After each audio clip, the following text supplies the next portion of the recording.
Il est 7h.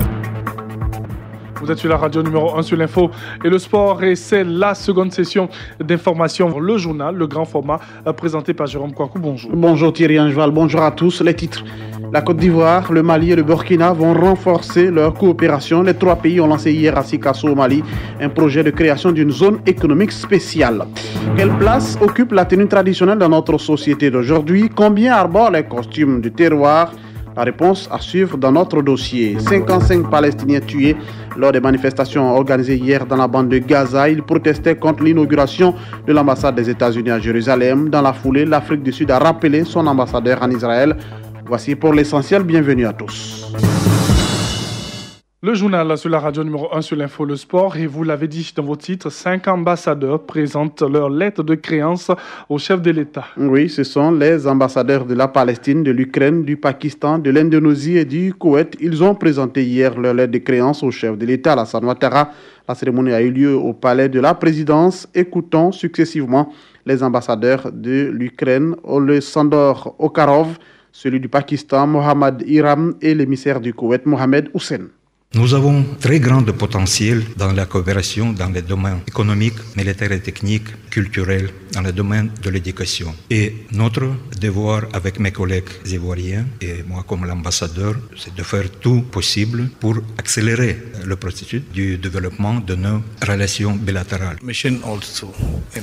J'ai eu une rencontre très fructueuse avec Monsieur le Président de la République. Nous avons discuté de divers domaines, de l'agriculture, de l'enseignement, au niveau de la coopération bilatérale entre nos deux pays. Et nous allons ouvrir un bureau économique très rapidement en Côte d'Ivoire dans le domaine des affaires. Nous avons eu des échanges fructueux en vertu desquels nous nous sommes engagés à avoir donc des relations permanentes. La raison d'être de cette rencontre, c'est de booster nos relations bilatérales. Et la Côte d'Ivoire, le Mali, le Burkina Faso renforcent leur coopération. Et cela s'est matérialisé hier par la création de la zone économique spéciale. C'est un projet qui a été réaffirmé hier par les trois premiers ministres des trois pays, le Burkina, de la Côte d'Ivoire et du Mali. Il a donc été mis en place un comité tripartite pour mener des études devant déterminer les différents projets à financer. Le Premier ministre ivoirien représentait la Côte d'Ivoire. Pour lui, la zone économique spéciale devra apporter une plus-value au développement des trois pays concernés. Amadou Gonkoulibaly. Dans la présentation que le ministre de l'économie et des finances du Mali a faite, il a indiqué la place qu'occupait dans l'économie malienne Sikasso et sa région. Il a également indiqué la place qu'occupait Bobo Dioulasso dans l'économie burkinabé. Ce sont les deuxièmes villes donc, de ces deux pays. Il a également indiqué pour ce qui concerne Korogo, donc, que c'était la quatrième ville de la Côte d'Ivoire avec un potentiel donc, économique avéré. C'est évident que si nous trouvons des mécanismes qui permettent l'accroissement de la richesse dans ces régions, ça va se faire ressentir très clairement dans les économies donc, nationales. Et donc je crois que c'est un bon projet sur lequel nous devons travailler et il s'agit de voir de manière intelligente ce que nous pouvons faire en complémentarité, en mutualisant donc nos efforts, ce qui va faire en sorte qu'on dépensera peut-être moins individuellement et on dépensera de manière plus intelligente collectivement et ceci pour avoir donc le plus d'effet de levier. La zone économique spéciale est appelée Sikobo et cette zone va permettre de développer l'économie des trois pays et les villes qui l'accueillent, cela à travers le brassage culturel. Paul Kabatieba est le Premier ministre du Burkina Faso.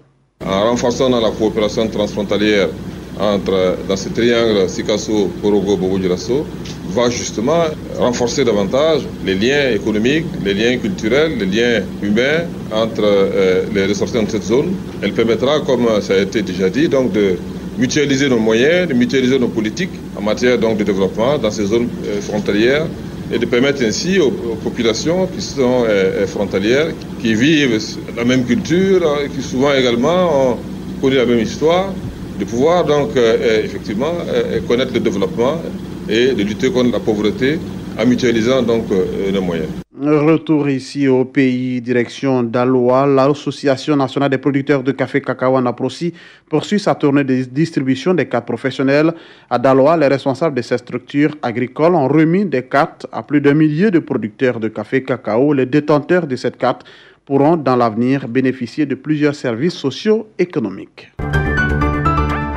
Et parlons de la journée internationale de la famille, célébrée aujourd'hui mardi 15 mai. Oui, c'est une journée qui est l'occasion pour les familles de s'auto-évaluer pour une prise de conscience effective de toutes leurs responsabilités face au devenir de chaque enfant. Le thème national retenu pour l'édition 2018 est « L'enfant au cœur des familles ».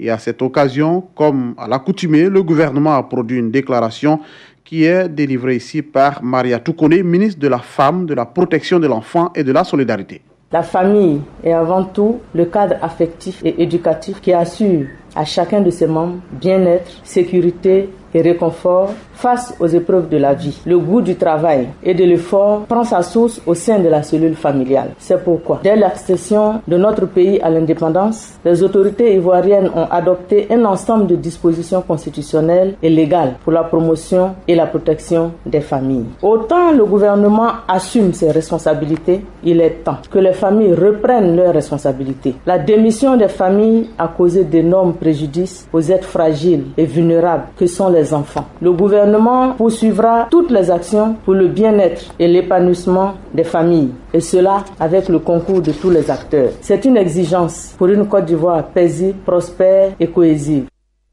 Et les infirmières également ont été célébrées, mais c'était hier. Oui, elles ont plaidé à cette occasion la mise en place d'un ordre national pour la sécurité des actes posés à l'endroit de la population ivoirienne. La cérémonie a eu lieu à l'INFAS autour du thème « La profession d'infirmière, une voie faite pour diriger la santé est un droit humain ». Docteur Claudine Nobou Diango représentait la ministre Raymond Goudou Kofi. Elle exhorte les infirmières à exercer le métier avec beaucoup de professionnalisme.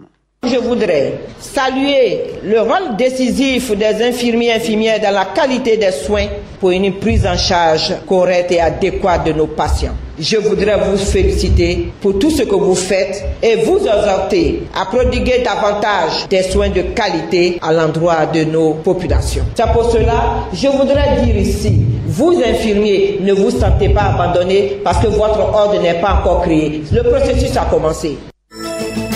Le dossier du jour.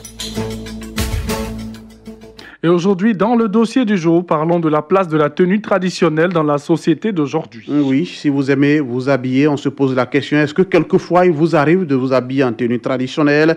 Puisqu'aujourd'hui, les tenues dites européennes ont pris le pas sur la tradition. Ce n'est pas toujours le cas, puisque certaines personnes, on peut le voir en ville, estiment que les costumes traditionnels permettent de reconnaître les valeurs et la culture d'un peuple. Quelle est donc la place de la tenue traditionnelle dans la société moderne? C'est le sujet de Corinne Adjobi dans un commentaire de Nadège Kofi. Adoubi Nguessan est assistant conservateur du Musée national du costume de Grand Bassam. Il invite les Ivoiriens à s'approprier la tenue traditionnelle car elle leur permet d'être ancrés dans leur tradition. C'est à travers ta culture que tu pourras avoir un socle. Quand il n'y a pas de socle, il n'y a pas de ta racine. Donc moi j'exhorte tout le monde à se mettre de façon traditionnelle dans nos costumes. C'est un temps soit rehausser le niveau culturel de ton pays et de façon particulière de ta région. Même son de cloche chez Constancia, guide au sein du même musée. Elle estime qu'il est très important de les revaloriser. De nos la tenue traditionnelle, elle n'est pas assez vulgarisée parce qu'aujourd'hui, la tenue traditionnelle est reléguée au second plan. Étant ivoiriens, nous devons être attachés à nos cultures. Si un Yakuba porte une tenue Yakuba, c'est parce qu'il veut être reconnu en tant que Yakuba. Un avis que Guy Roland Kakou ne partage pas. Selon lui, les tenues traditionnelles ne peuvent se porter à toute occasion. Moi, je pense que c'est pas à tout moment ou dans toute circonstance qu'il faut porter les tenues traditionnelles ou les pagnes. Par exemple, si tu veux partir à un entretien d'embauche, tu vas pas porter ton pagne par devant ton patron. Forcément, tu vas porter des vestes, des chaussures. Nous qui sommes jeunes, nous on cherche à être à la mode. Des propos renchéris par William Esmel. Il soutient que les tenues traditionnelles s'inscrivent dans un cadre bien précis. Chez les Adjokrou, il y a une étape où on exige que les nourrices, c'est-à-dire les concernés de cette fête, puissent porter, comme on appelle, des pagnes rouges. On appelle l'eau rouge en Adjokrou.